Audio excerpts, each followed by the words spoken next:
হৃদয়ের উপপাদ্য পর্ব ১ মেডিকেল শব্দটা খুবই ছোট, কিন্তু এতে জড়িয়ে রয়েছে হাজারো শিক্ষার্থীর রাতজাগা স্বপ্ন।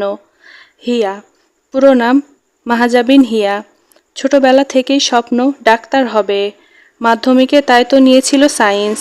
তবে ভাগ্যের কি খেলা, খুব একটা ভালো রেজাল্ট করতে পারেনি এসএসসিতে।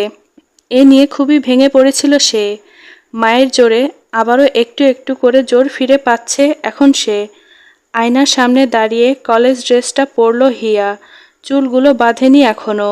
আয়নাতে নিজের প্রতিচ্ছবির দিকে তাকিয়ে বিড়বিড়ালো, যে ভুল একবার করেছি তা আর করব না। আমার স্বপ্ন আমায় বাস্তবায়ন করতেই হবে। জীবনটা গল্পের মতো নয়। অতীতের কিছু স্মৃতি ভেসে উঠল চোখের সামনে। তখনই মা ডাকতে শুরু করলেন, হিয়া, তোর এই দেরি করার স্বভাবটা কবে পাল্টাবি বলতো? প্রথম দিনেই দেরি করলে হবে?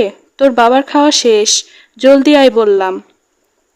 মায়ের হাঁক শুনে দ্রুত চুলগুলো খোপা করতে করতে বলল, আসছি মা। 10টায় কলেজে থাকতে হবে। আজ অবশ্য ক্লাস হবে না, নবীনবরণ হবে আজ। তাও প্রথম দিনটা তো অন্যরকম হয়।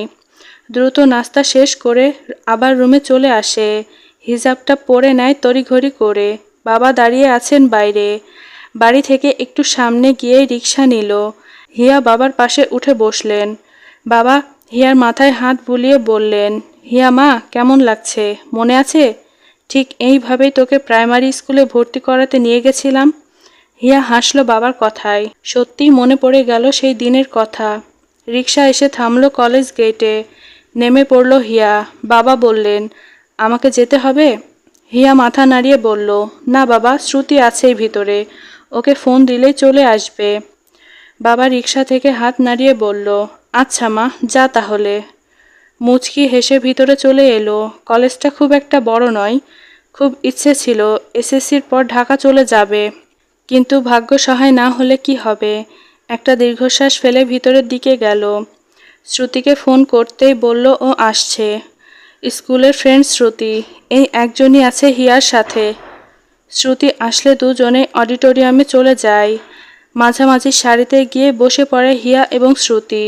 আশেপাশে সবাই অনেক কথা বলছে একে অপরের সাথে। সবার সাথে পরিচিত হচ্ছে। হিয়া কারোর সাথে কথা বলল না, একাই বসেছিল। অনুষ্ঠান শুরু হলো একটি কবিতা আবৃত্তি দিয়ে। নাচ গান সবই হলো। এক পর্যায়ে সিনিয়ররা ফুল দিল, রজনীগন্ধা ফুল এবং সাথে একটা গোলাপ।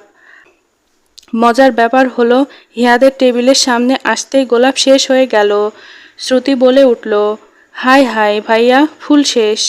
ছেলেটা অপ্রস্তুত হেসে বলল, হ্যাঁ আপু, প্রবলেম নেই, জাস্ট 2 মিনিটস, এখনই ব্যবস্থা করছি। ছেলেটা প্রায় ছুটে চলে গেল। হিয়া হেসে বলল, দেখ শ্রুতি, আমাদের লাক, যাও জীবনে একটা গোলাপ পাচ্ছিলাম, ওটাও পেলাম না। দুজনেই হাসল। অধ্যক্ষ মাইকটা নিয়ে সব শিক্ষকদের পরিচয় দিলেন। শেষে দুজন বাকি।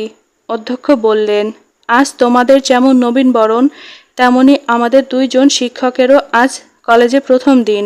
বলা চলে আজ তাদেরও নবীনবরণ। সবাই আগ্রহের সাথে তাকালো। অধ্যক্ষ পাশে তাকাতেই উঠে দাঁড়ায় সাদা পাঞ্জাবি পরা এক যুবক। পুরো হল রুমে যেন দমকা এক হাওয়া বয়ে গেল। পুরো রুম ঠান্ডা হয়ে গেল। সবাই চুপ করে তাকিয়ে আছে। কিছু মেয়েরা এতক্ষণ উকিঝুঁকি দিয়ে দেখছিল, কিন্তু এখন সরাসরি লোকটাকে দেখে স্তব্ধ হয়ে গেল। গায়ের রং পুরো ফর্সা নয়, তবে শ্যামলাও নয়। মুখে চাপ দাড়ি, হাইট 6 ফুট হবে, দেখেই বোঝা যাচ্ছে। চোখে সানগ্লাস থাকার দরুন চোখগুলো দেখা সম্ভব হলো না। চুলগুলো জেল দিয়ে সেট করা। সাদা পাঞ্জাবিতে অসম্ভব সুন্দর লাগছিল তাকে। অধ্যক্ষের ডাকে লোকটা সামান্য হেসে তাকালেন তার দিকে। বোঝা গেল লোকটা হাসছেন, বড্ড মেপে মেপে। অধ্যক্ষ বললেন, আমাদের তরুণ প্রফেসর মিস্টার আরহাম শাহরিয়ার জয়েন করেছেন এই কলেজে ফিজিক্স লেকচারার হিসেবে। হল রুমে একটা করতালির শব্দ হলো। বসে পড়লেন লোকটা। অতঃপর আরেকজন শিক্ষকেরও পরিচয় করিয়ে দেওয়া হলো। মোহাম্মদ জাবের হোসেন, ম্যাথ ডিপার্টমেন্টে যোগ দিয়েছেন তিনি। শিক্ষকদের পরিচয় পর্ব শেষ হলো। কিছুক্ষণ আরও চলল অনুষ্ঠানটি। তারপর সবার বাড়ি যাওয়ার পালা। শ্রুতি হঠাৎ হিয়াকে বলল, কি রে, আজও এত মনমরা হয়ে থাকবি? দেখ, আমি তো তোর থেকেও বাজে রেজাল্ট করেছি, তাই বলে কি আমি এমন করছি? Focus on your present and future baby. মুচকি হাসলো হিয়া। শ্রুতি আরেকটু হাসানোর জন্য বলল, আরে বাবা, দেখ দেখ হিয়া, ওই স্যারটা না, কি ফিগার মামা, পুরাই ঝাক্কাস। হিয়া চোখ বড় বড় করে বলল, শ্রুতি, শিক্ষক পিতার সমতুল্য হয়, জানিস না? শ্রুতি বাঁকা হেসে মুখ থেকে চুইংগাম ফেলে দিয়ে বলল, পিতা তো বটেই বেবি, তবে আমার না, আমার সন্তানের। শ্রুতির কথায় হিয়ার চক্ষু ছানাবড়া হয়ে গেল। এই মেয়ে পারেও বটে, যাকেই দেখবে তার উপরেই ঝাঁপিয়ে পড়বে।